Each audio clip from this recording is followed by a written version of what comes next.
Today, you're allowed freedom of speech in some measure online. You can say what you want, and the worst case that you'll get is you're going to get kicked off of YouTube, you're going to get kicked off of Twitter, you're going to get deplatformed, right? This is a big level of interference, but it's happening from the efforts of private companies rather than governments. Now, when it comes to trade, we can't do the same thing where we send money. We can't trade, we can't exchange, we can't interact with each other in the same way.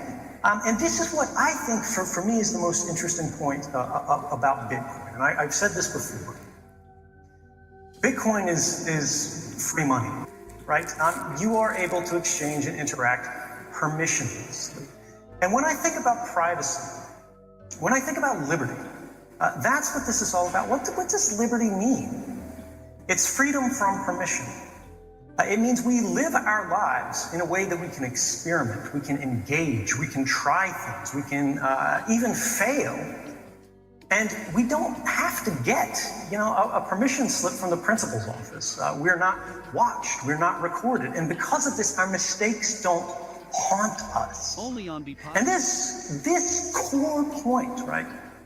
This ability to act without permission, so long as you're not harming someone else, so long as you're not infringing on the rights of others, this is the foundation of all rights.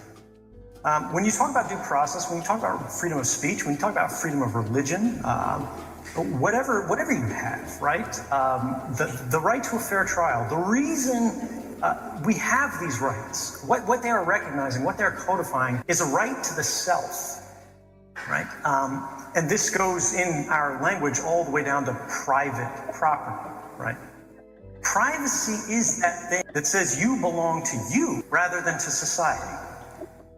And what I fear is that over the last decades, as technology has changed the world in ways that make monitoring people and peoples at scale, right? Populations seeing everything that's going on in new ways and deeper ways, right? It used to be if governments wanted to watch us, they had to put teams of men on the street to follow you around, working in buildings, in cars, out on foot, to see where you go, to see who you meet, how you got there, how long you were there, to sit close enough into the cafe to know generally what your activities were, but not so close that you go, who is this guy that's sitting behind me all the time, right? Now, all of this happens with devices that we ourselves paid for, right? Whether it's your home internet connection, whether it's the phone that's in your pocket right now, we are padding out a permanent record of every private life. And once we do that, privacy stops being the status quo, right? Liberty stops being the natural state of things. And now it's a point in tension with the systems of today. And what does that actually boil down to, right? What does that actually mean? Privacy has always been the natural state of human existence. Because even if you lived back in an old village in the day, people would gossip about you, people would understand you, people would see kind of how you go, how you live. But it was very easy to get away from this. You walked out in the woods, you were alone, you closed your doors and there was no one but you. Unless they came in and ransacked your journals, these things belong to you. But now that there is a record of everything being created, of every message you've ever sent, every border you've ever crossed, everything you've ever bought, every conversation you've ever had, everything you've ever typed into that search box, right? Instead, the only real control we have over the measure of privacy, over the measure of liberty in our lives, in our countries, in our world today,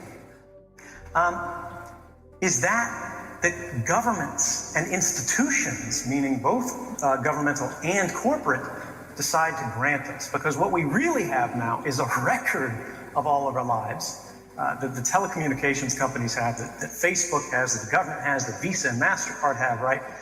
And simply their willingness or their agreement with us that they will not read it, except where the law permits it, except when they choose to break that, and when it's simply too expensive and too difficult. But the whole thing about too expensive, too difficult, just over the span of my life, just over the span of the last few years, we've all seen that difficulty dropping and dropping and dropping. And as we get better deep learning, machine learning, and artificial intelligence methods of sorting through big data, eventually it's going to be cheap, it's going to be easy, it's going to happen on the fly. And so what then, right? So when you ask, why does privacy matter, right? And we scope back from all of this of what's happening now and how does it work, into what it means.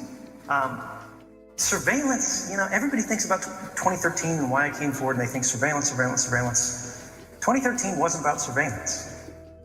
Surveillance was the mechanism used to discuss a conversation that was affecting all of us, which is that our governments, even in what we like to believe are free and open societies, are becoming increasingly comfortable making decisions without involving the democratic process, right? We weren't asked if we wanted to vote in favor of mass surveillance, right?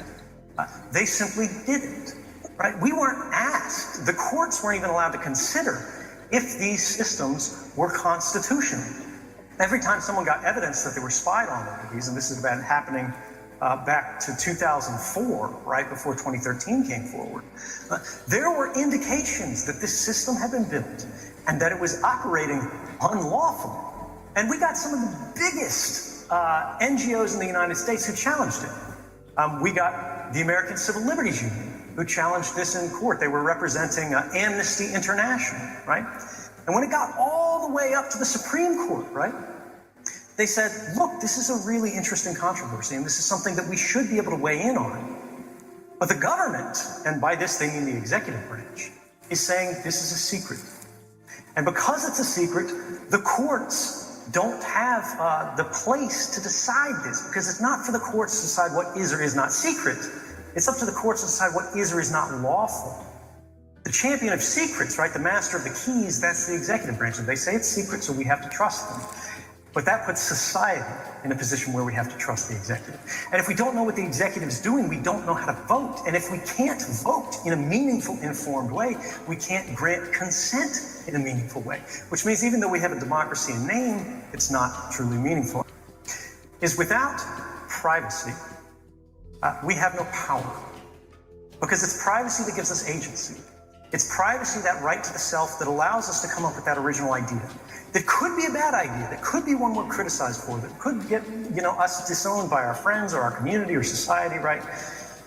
But then once we have that idea, we can share it with people that we do trust and go, is this a good idea? What do you think about this? And they can sharpen that idea, they can challenge us, they can argue with us, and then we share it again, and we share it again, and step by step it goes more broadly out into the world. And once it's gone these extra steps, right? Suddenly you no longer have a person talking about this. You no longer have a table talking about this. You have a city talking about it, and then you have a country talking about it, and then you have the whole world talking about it. And that is the origin of progress. Without privacy, you don't have progress. Without privacy, we don't have any meaning in the rest of our rights. Because what is a right? A right exists to protect, not the majority, because the majority decides what is or is not lawful. The majority doesn't need rights. The majority hardly needs laws. Rights exist to protect the minority against the majority.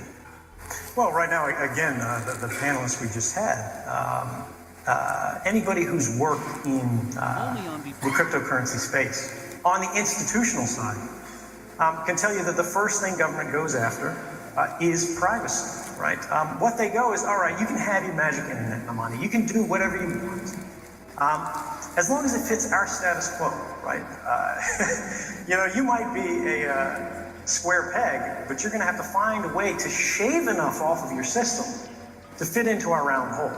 And the problem is the thing that they've been shaving off of Bitcoin, and the thing that they've been shaving off of all of these institutions that are involved in this space, are the protections for the people who are using them, right? They are shaving off the digital equivalent of our rights, right? Our freedom from unreasonable search, seizure, interference in our private interactions. And this is what I think is the most important thing that Bitcoin is missing right now, right? All of the Bitcoin developers, you hear them talking about it. We've had panels, I think yesterday at your conference actually, where they talk about the privacy problem and where it's going. Help by spreading this message. Share with your friends, leave a like and subscribe if you haven't done so already. Turn on notifications to stay updated.